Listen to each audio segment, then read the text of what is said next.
Hi, my name is Andre Kent Jr., Andre Kent Suffix Jr. In 2013 and 2014, somewhat 2015, I was a student at East Carolina University, Kent A13 at students.ecu.edu and Kent A13 at ecualumni.ecu.edu.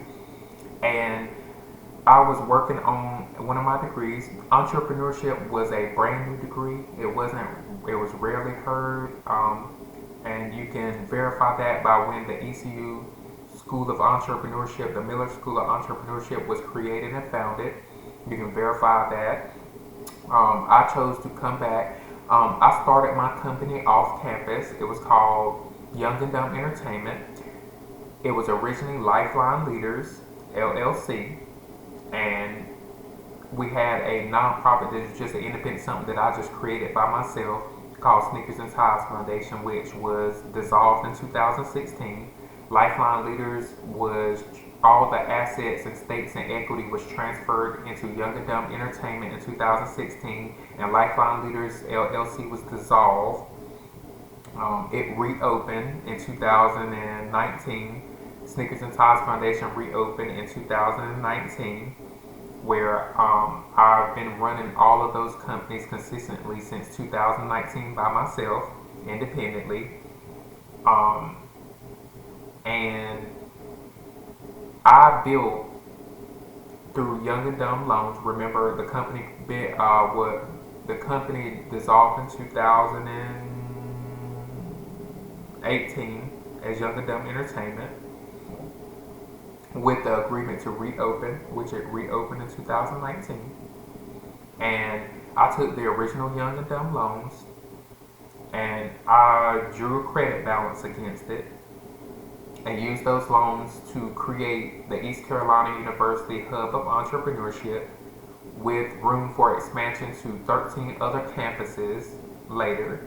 So this would be my job on campus as the CEO and director of the Hub of Entrepreneurship, which would eventually need a dean. So I would be more acting as an interim dean or associate dean of the Hub of Entrepreneurship. And through Young and Dumb Entertainment, they have allowed, because that's AJ, we have recreated the Young and Dumb loans into a diorama that builds a hub of entrepreneurship that trains and teaches startup companies before they get to the point where they can present on Shark Tank and other programs that offer lending and financing to startups, and before they're on the live stage and live audience. And the estimated net worth of the whole project and program is approximately $2 billion.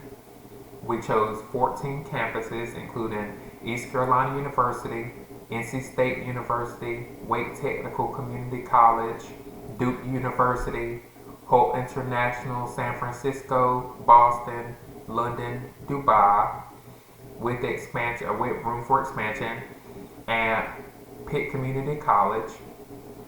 And we have other colleges and college campuses that would benefit from it, and each of the platforms it creates one administrative building and one startup founders area, where we'll approximately take on approximately anywhere, depending on what the campus is and what their resources available through the Hub of Entrepreneurship, anywhere from 100 to 1,200 startup companies per hub each year. And they will be selective. Everybody can't do it. We're going to have to audition each one of the startups, and it's not like the West Business Plan competition. It's more, you choose the startups based off their presentation. Then we train them. They get a startup garage on campus facility that's open 24/7 for them to use, dining hall that's open for them. It's a miniature version of a larger campus, but for startup companies, founders, and entrepreneurs to actually work on their ideas, inventions, and startup companies before they present for funding in a live setting. And the total project between each of the campuses has been allotted approximately between 30 and 38 million each, depending on how far out they will want to expand. And we decided to build that campus and do it as more of a philanthropic endowment And with the philanthropic endowment, the request that we were making of is a perfect hub of entrepreneurship that blends into the community, and each of the owners gets one associate's degree up to a bachelor's degree in entrepreneurship. Minus myself, I would be getting a doctorate of business administration and a master's of entrepreneurship.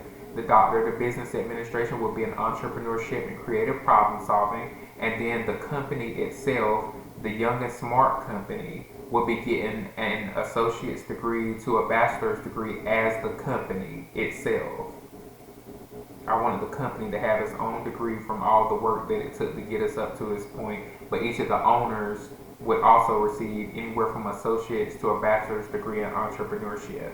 And when I decided to pass down what I was doing on campus, everything up to 2017 was speculative, more owned by the state and by the government because of the degree holders and the degree programs.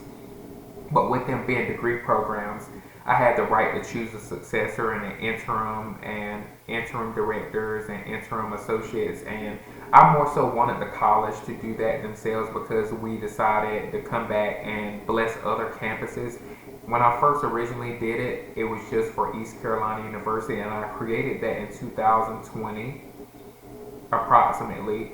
That I was going to come back to East Carolina University and bless their campus with something. And then recently I decided to expand out to other campuses since the amount was so large of the net worth. They get $500 million, 25% of the $2 billion. AJ is at 50% of the $2 billion, which is approximately $1 billion. Beverly Thomas is at 10%, which is approximately $200 million. George Martinez is at 5%, which is $100 million. Trayvon Fleary is at 5%, which is $100 million. Diego Martinez is at 5%, which is $100 million. And that just stems from the Young and Dumb loans. That's it. And the 25% that's used is for general operations, general budget, and for it to be listed inside the Board of Governors annual report at that amount and those nets, and then allowing us to cash out our balances and just use the general operating budgets, which provides between the 14 campuses.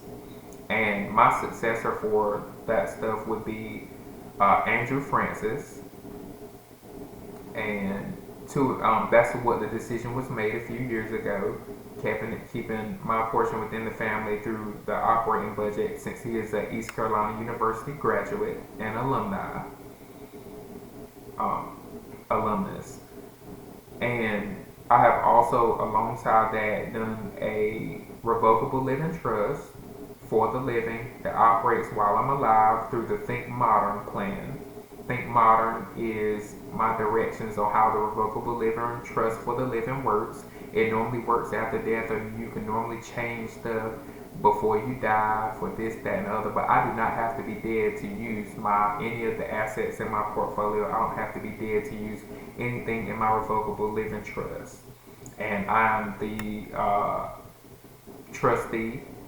I'm the estate manager and the account manager at the moment, and I wanted to keep all of that secluded. And I also went through with my resume and decided what assets that I personally had at the level that they were doing with the representatives of that many and that magnitude, what they were doing, and went, because all positions are not created equal, and created a trust of everything that I've accumulated up to the year 2017 as a student on the system and learning through the system and creating jobs and opportunities for myself through the system that would eventually be passed down and then upgraded from what gets passed down through succession. So thank you for allowing the update and everything that's going on, and a net worth update on those sides. That's Andre Kent Jr.'s succession plan, but the hub of entrepreneurship is AJ Kent, including through Young and Dumb Entertainment, what is now registered as Young and Dumb Entertainment at the Register of Deeds at Pitt County Courthouse, through the Register of Deeds office, Lisa Nichols.